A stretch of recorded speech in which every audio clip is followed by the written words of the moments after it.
Super Saravana stores. இப்போது புதிய அறிமுகம் ஆச்சி ஹோட்டல் சாம்பார் 50 கிராம் ரூபாய் 20 மட்டுமே. GT Holidays, South India's #1 travel brand. You know you are special when you're with GT Holidays. Nakkheeran நேயர்களுக்கு வணக்கம். திமுக தலைமையிலான கூட்டணியில் தேமுதிக இணைஞ்சிருக்கு. ஆட்சி தொடரவும் தமிழ்நாடு முன்னேறவும் இணைந்து பயணிப்போம் அப்படின்னு சொல்லியிருக்கிறாரு முதலமைச்சர் மு க ஸ்டாலின். தேமுதிக பிரேமலதா அவர்களும் 200 தொகுதிகளுக்கு மேலே வெற்றி பெறுவோம், இது கட்சி நிர்வாகிகள் தொண்டர்கள் விருப்பப்படி எடுத்த முடிவு அப்படின்னு சொல்லியிருக்காங்க. இதை தமிழ்நாடு அரசியல் களம் எப்படி பார்க்குது, மக்கள் எப்படி பார்க்குறாங்க, இது குறித்து நம்மளிடம் கருத்துக்களை பகிர்ந்து கொள்ள இணைந்திருக்கிறார் திராவிட வெற்றி கழகத்தின் முதன்மை செயலாளர் வல்லம் பஷீர் அவர்கள். வணக்கம் சார். வணக்கம். தேமுதிக திமுக கூட்டணியில் இணைஞ்சிருக்கு. யாரும் எதிர்பார்க்காத வகையில் இன்னைக்கு காலையில் ஒரு அரசியல் பரபரப்பு ஏற்பட்டுருக்கு. இனிமேல் தமிழ்நாடு அரசியல் களம் சூடு பிடிச்சிருச்சு அப்படின்னு சொல்கிறாங்க. எல்லாரும் எப்படி பார்க்குறீங்க? யாரும் எதிர்பாராத வகையில் ஒரு பரபரப்பு நிகழ்ந்திருக்கிறது என்று நீங்கள் சொன்னது 100% உண்மை. நானே எதிர்பாராத ஒன்றுதான் நடந்திருக்கிறது. தொடர்ந்து அரசியலில் பல கட்டமாக நடைபெறுகிற பேச்சுவார்த்தைகளை ஓரளவுக்கு உள்வாங்கி இருப்பவன் என்கிற அடிப்படையில் எனக்கே இந்த செய்தி கொஞ்சம் அதிர்ச்சியாகத்தான் இருந்தது. மிகப்பெரிய ராஜதந்திரி என்பதை தமிழ்நாட்டினுடைய முதலமைச்சர் இன்றைக்கு நிரூபித்து காட்டியிருக்கிறார். இதையெல்லாம் தாண்டி உண்மையிலேயே பாராட்டப்பட வேண்டிய செய்தி என்னவென்று சொன்னால், அம்மையார் பிரேமலதா அவர்கள் முதல் முறையாக கட்சியினருடைய குரலுக்கு செவி சாய்த்திருக்கிறார் என்பதை இன்றைய நிகழ்வு உணர்த்தி இருக்கிறது. ஏன்னா அவங்களே இன்னைக்கு சொல்றாங்க, கட்சியினுடைய மாவட்ட செயலாளர்கள் கூட்டத்துல நாங்க பெரும்பான்மை மாவட்ட செயலாளர்களுடைய கருத்தை கேட்கும் பொழுது திமுக கூட்டணியில் அங்கம் வகிக்கணும்ன்றதுதான் எல்லா மாவட்ட செயலாளர்களுடைய கருத்தாகவும் இருந்தது.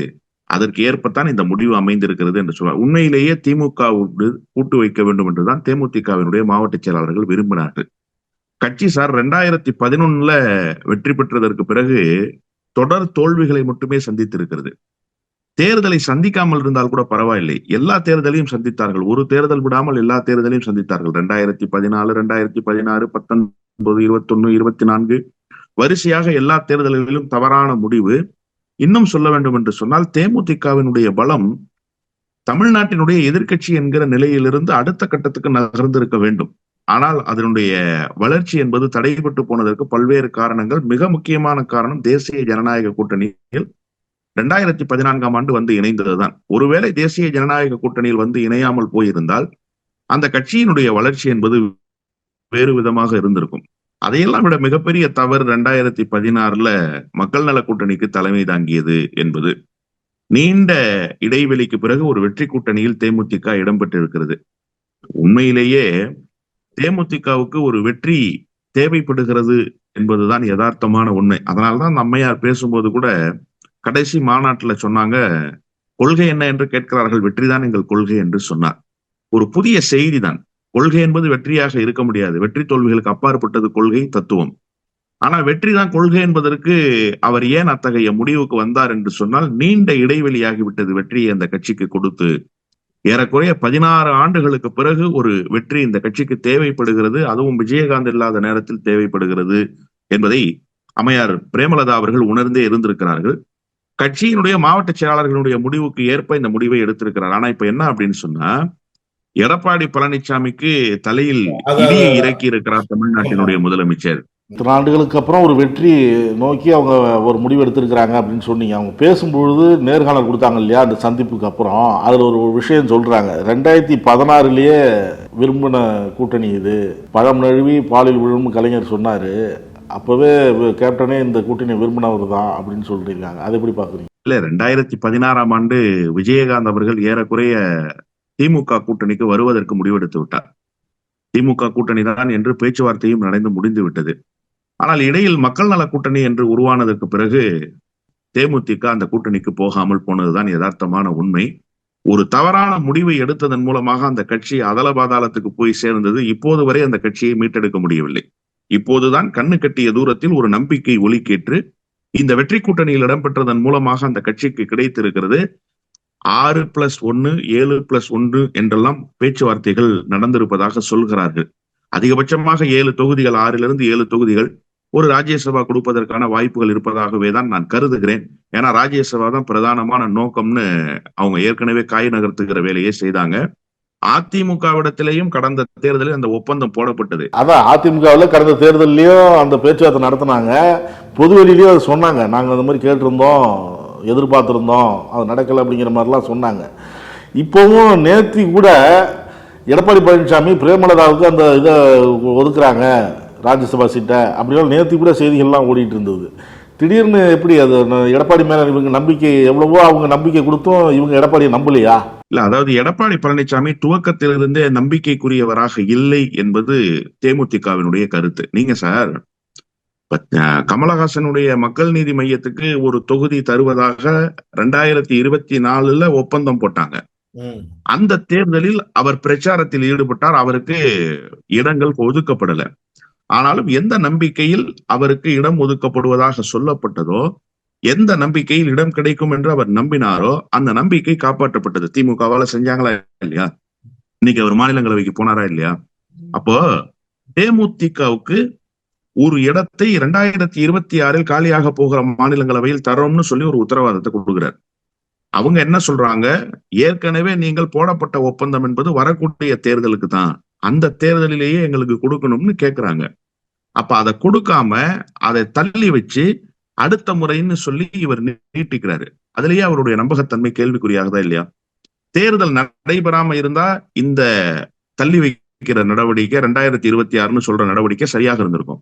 இடையில மாநிலங்களவைக்கு ஒரு தேர்தல் நடந்தது இல்ல, 2 சீட்டு கிடைச்சது இல்ல, அந்த 2ல 1 கொடுத்திருக்கணுமா இல்லையா? அப்ப ஏன் அதை கொடுக்கல?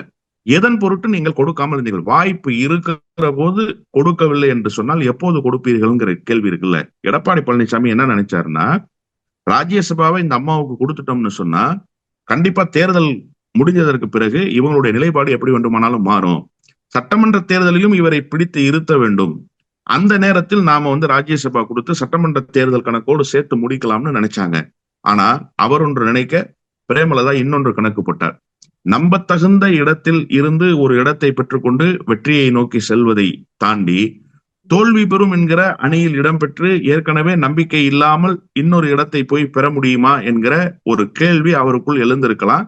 அந்த கேள்விதான் இன்றைக்கு திமுகவின் பக்கம் அவரை கொண்டு சேர்த்திருக்கிறது என்றுதான் நான் புரிந்து கொள்கிறேன். எடப்பாடி பழனிசாமியினுடைய கையாலாகாதத்தனம், எடப்பாடி பழனிசாமி கொடுத்த பொய்யான வாக்குறுதி அவருக்கு இந்த நிலையை உருவாக்கி விட்டது. நீங்க எவ்வளவு பெரிய தவறை செய்திருக்கிறீர்கள் என்பதை இன்றைக்கு திமுக கூட்டணிக்கு வந்ததன் மூலமாக சொல்லி இருக்கிறது என்றுதான் நான் புரிந்து கொள்கிறேன். எடப்பாடியே என்னதான் பண்ணுவார்? அப்புறம் அன்புமணி தலைமையிலான பாமக சேர்ந்திருக்கு, தம்பிதுரைக்கு முடியுது, இன்னும் அதிமுக சில பேர் கேட்கிறாங்க, அவர் என்னதான் கேட்டுல இருக்கிறார்ல. ஜி.கே. வாசனுக்கு மாநிலங்களவை பொறுப்பு கொடுக்க வேண்டுமா? ஒரு கேள்வி இருக்குல்ல, எதன் பொருட்டும் நீங்கள் கொடுக்க வேண்டும். ஜி.கே. வாசனுடைய வாக்கு வங்கி இல்லைன்னா, இல்ல சார் நான் ஒண்ணு கேட்கிறேன், ஜி.கே. வாசனுடைய வாக்கு வங்கி இல்லைன்னா அதிமுக அதல பாதாளத்துக்கு போயிடுமா? ஜி.கே. வாசனுடைய வாக்கு வங்கி என்ன? ஒரு அடையாள அரசியலுக்கு ஜி.கே. வாசன் தேவைப்படுகிறார். கிருஷ்ணசாமி எப்படி இருக்கிறாரோ, அண்ணன் ஜான் பாண்டியன் எப்படி இருக்கிறாரோ, அது போல ஜி.கே. வாசன் ஒரு அடையாள அரசியலுக்கு தேவைப்படுறாரு, அவ்வளவுதானே தவிர அதை தாண்டி ஜி.கே. வாசனை கூட்டணியில வச்சு ராஜ்யசபா கொடுக்கணும்ன்ற எந்த அவசியம் இல்லை. இன்னொன்னு, பாட்டாளி மக்கள் கட்சிக்கு கொடுக்க வேண்டும் என்கிற கட்டாயத்தை ஏன் உருவாக்கி கொண்டார் எடப்பாடி பழனிசாமி? அது எடப்பாடி பழனிசாமியுடைய கையாலாகாதத்தனம் இல்லையா? பாமக 2 பிரிவுகளாக பிரிந்து கிடக்கிறது. இந்த நேரத்தில் அன்புமணிக்குத்தான் அதிமுக தேவைப்படுகிறதே தவிர அதிமுகவுக்கு அன்புமணி தேவைப்படவில்லை. ஏன்னா ஒன்றுபட்ட பாமக இல்ல அதே பலத்தோடு இருப்பதற்கு. நீங்க இதை காரணம் காட்டியாவது அங்க ஒரு பேச்சுவார்த்தையை முறையாக நடத்தி இருக்க வேண்டுமா இல்லையா? அப்போ யாரை வைத்துக் கொள்ள வேண்டும், யாருக்கு என்ன தேவை இருக்கிறது? இப்ப தேமுதிகவுக்கு குறைத்து பேசி தேமுதிகவுக்கு ஒரு மாநிலங்களவை உறுதி செய்திருந்தா இந்நேரம் தேமுதிக உங்க கூட்டணியில இடம்பெற்றிருக்கும். அதை செய்யாததனுடைய விளைவு அவருடைய கையாலாகாதத்தனம், முழுக்க முழுக்க தேர்தல் குறித்த எந்த விதமான முன்னேற்பாடுகளும் வியூக வகுப்புகளும் இல்லாததனுடைய விளைவு. எடப்பாடி பழனிசாமி இத்தகைய சிக்கலுக்கு வந்திருக்காரு. 2 இடத்துல ஒரு இடத்தை தேமுதிகவுக்கு கொடுத்திருந்தா தேமுதிக அகாமடேட் ஆயிருக்கும். அதை செய்யாமல் விட்டதனுடைய விளைவுதான் இன்றைக்கு தேமுதிக அறிவாலயத்தின் வாசலில் நின்றது. பாட்டாளி மக்கள் கட்சிக்கு கொடுப்பதாக அவர் சொன்னது முழுக்க முழுக்க அவருடைய மிகப்பெரிய தவறு என்றுதான் நான் சொல்வேன். தேமுதிக திமுக கூட்டணிக்கு போனது எடப்பாடிக்கு பேரிடி அப்படின்னு நீங்க சொன்னீங்க. இதே போலதானே பாஜகவுக்கும் இருக்கும். ஏன்னா அவங்க சொல்றாங்க கேப்டனின் ஆன்மா இது மன்னிக்காது அப்படின்லாம் சொல்றாங்கல்ல பாஜக. பாரதிய ஜனதா கட்சி நிச்சயமாக இப்படி ஒரு கூட்டணி பேச்சுவார்த்தை முடியும் என்று எதிர்பார்த்திருக்காது. எடப்பாடி பழனிசாமி கூட என்ன நினைச்சாருன்னா, ஏதாவது ஒரு வழியில் இந்த கட்சியோடு பேச்சுவார்த்தை நடத்தாமல் விட்டுவிட்டால் கூட பரவாயில்லை என்கிற நிலைக்கு வந்தார். ஏன்னா தேமுதிக கொடுக்கிற அழுத்தம், தேமுதிக கூட்டணியிலிருந்து செய்கிற அந்த அணுகுமுறைகள் அவையெல்லாம் எடப்பாடி பழனிசாமிக்கு ஒரு எரிச்சலை தந்தது. எடப்பாடி பழனிசாமி மீது கடுமையான விமர்சனத்தை வச்சுட்டாங்க கடந்த 6 மாத காலத்துல. இதெல்லாம் எடப்பாடி பழனிசாமிக்கு ஒரு வருத்தத்தை தந்தது. ஆனாலும் தினகரனையே ஏற்றுக்கொள்கிற மனநிலைக்கு வந்த எடப்பாடி பழனிசாமி தேமுதிகவை நிச்சயமாக ஏற்றுக்கொள்கிற மனநிலைக்கு தான் வந்திருப்பார். அதை தவிர அவருக்கு வேறு வழி இல்லை. அவர் என்ன நினைச்சாருன்னா, பாரதிய ஜனதா கட்சி இதை நடத்தி முடிக்கும்னு திண்டுக்கல் சீனிவாசன் ரொம்ப தெளிவா சொன்னாரு. நாங்க கீழே பேசணும், சரிப்பட்டு வரல, அதனால இப்ப மேல பேசிக்கிறாங்க, மேல பேசி முடிவை சொல்லுவாங்க அப்படின்னு சொன்னாரு. இதை விட வெட்ட வெளிச்சமாக ஒருவர் பேச முடியுமான்னு கேட்டா நிச்சயமாக பேச முடியாது. இப்ப பாரதிய ஜனதா கட்சியினுடைய வியூகத்தை முனைமலுங்க செய்திருக்கிறார் முதலமைச்சர்னு தான் சொல்றேன். அதனால தான் நான் தொடக்கத்திலேயே சொன்னேன், தான் ஒரு மிகப்பெரிய ராஜதந்திரி என்பதை முதலமைச்சர் இன்றைக்கு நிரூபித்து காட்டியிருக்கிறார் என்று சொன்னேன். இது யாருக்குன்னா, எடப்பாடி பழனிசாமி பாஜகவை நம்பி இருந்தார். நாம எதுவும் செய்ய வேணாம், அவங்க ஏதாவது பேசி செட்டில் பண்ணுவாங்க, நம்ம பாட்டுல நம்ம போய்கிட்டு இருப்போம்னு நினைச்சார் இல்லையா? அதற்கு ஒரு இடி விழுந்தது. பாரதிய ஜனதா கட்சி உறுதியாக தேமுதிகவை கொண்டு வந்து விடலாம் என்று கருதியது. அதற்கான பேச்சுவார்த்தைகள் பல கட்டமாக நடத்தினார்கள். பாரதிய ஜனதா கட்சியினுடைய வியூகத்தை தமிழ்நாட்டு முதலமைச்சர் முனைமலுங்க செய்திருக்கிறார். பாரதிய ஜனதா கட்சி நினைப்பதை போல அல்ல தமிழ்நாட்டினுடைய அரசியல் களம். இங்கு அரசியல் களம் வேறாக மாறி இருக்கிறது என்பதை இன்றைக்கு இந்த கூட்டணியினுடைய நகர்வு பாஜகவுக்கு செய்தி சொல்லி இருக்கிறது என்றுதான் புரிந்து கொள்ள வேண்டும். 70 நாட்களுக்கு மேலாச்சு, 2 மாசத்துக்கு மேலாச்சு குழுக்கள் நாங்க அறிவிச்சு, திமுக இன்னும் அழைத்து பேசல அப்படின்னு சொல்லி இப்போ பொதுவெளியில் பேச ஆரம்பிச்சாங்க காங்கிரஸ். அந்த விவகாரம்லாம் ஓடிட்டு இருந்தது உங்களுக்கு தெரியும். இப்போ அதுக்கப்புறம் இப்போ வேணுகோபால் எல்லாத்துக்கும் இனிமேல் பேசாமல் இருங்க அப்படின்லாம் சொல்லி பேசுனீங்கன்னா நடவடிக்கை எடுக்கப்படும் அப்படின்னு தீர்மானம் போடுற அளவுக்கு முடிஞ்சிருக்கு. இப்போ காங்கிரஸ் 2 மாதத்துக்கு மேலே வெயிட் பண்ணி அவங்களை அழைக்காமல் தேமுதிக முதல்ல பேச கூப்பிட்டுருக்குறாங்க, உறுதி செஞ்சிருக்கிறாங்க. அப்படின்னா இது எப்படி பார்க்கறது?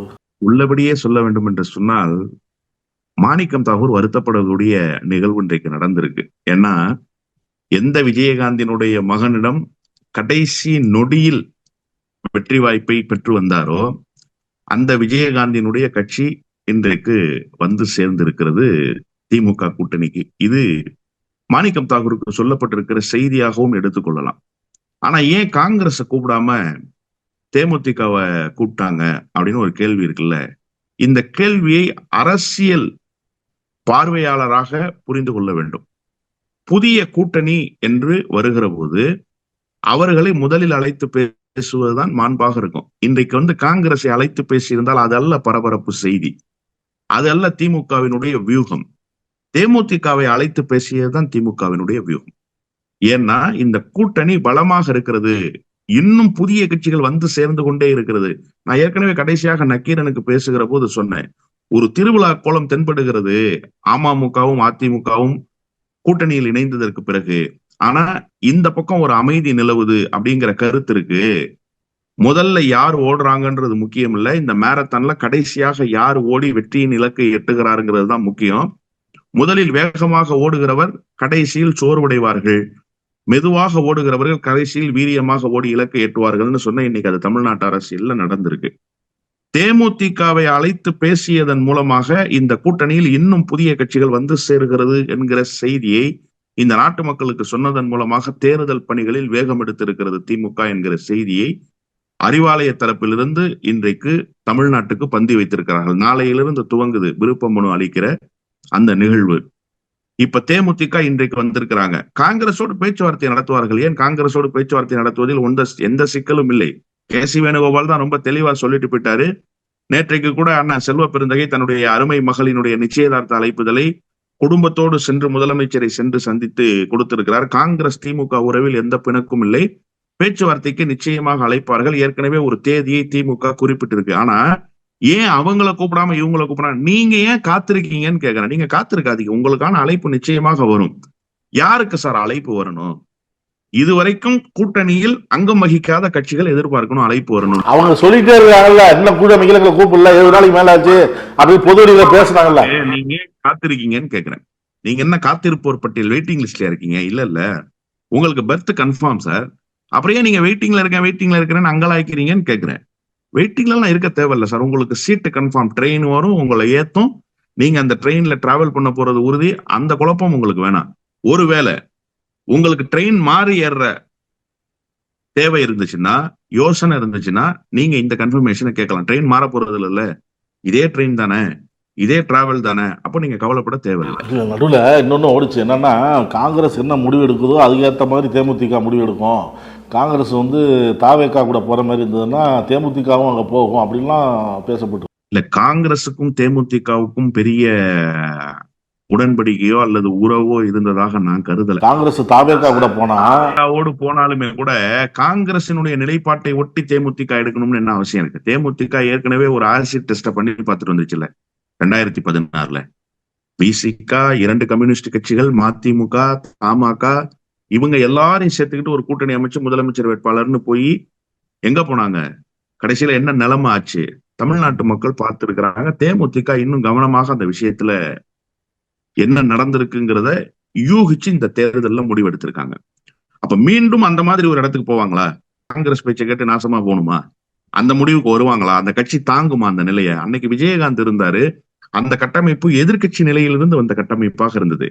அப்ப ஏதோ ஒரு மாற்றம் நிகழ்ந்து விடும் என்கிற ஒரு நம்பிக்கையை கூட அந்த தோழர்கள் பெற்றிருக்கலாம். ஆனா இன்னைக்கு அந்த நம்பிக்கை எல்லாம் இல்ல. அதனால தேமுதிக காங்கிரஸை வச்சு முடிவெடுத்திருக்கோம். காங்கிரஸ் விஜய் கிட்ட போனா நம்மளும் விஜய் கிட்ட போலான்னு முடிவெடுத்திருப்பாங்க. அதை நான் நம்பல. ஆனா காங்கிரஸ் உள்ளுக்குள்ள அப்படி ஒரு ஆசை இருக்கிறத பல பேர் வெளிப்படுத்திக்கிட்டே இருக்காங்க. அது என்னன்னா, 2016 தேமுதிகவுக்கு என்ன நிலைமை ஏற்பட்டுச்சோ அது 2026 காங்கிரஸுக்கு ஏற்பட்டு போகும்ன்றதுதான் கடந்த காலத்திலிருந்து காங்கிரஸ் படிக்க வேண்டிய படிப்பினை. நீங்க திமுக கூட்டணியில் அங்கம் வகித்தாதான் அது வெற்றி கூட்டணி. இன்னொன்று, உங்களுக்கான வெற்றியை அதுதான் உறுதி செய்து தரும். இப்ப நீங்க அங்கம் வகிக்கல, இது வெற்றி கூட்டணியா இருக்காதா? நிச்சயமாக இது வெற்றி கூட்டணியாக இருக்கும். நீங்க அங்கம் வகிக்கலன்னா இன்னும் கூடுதல் இடங்களை திமுக பெறும்.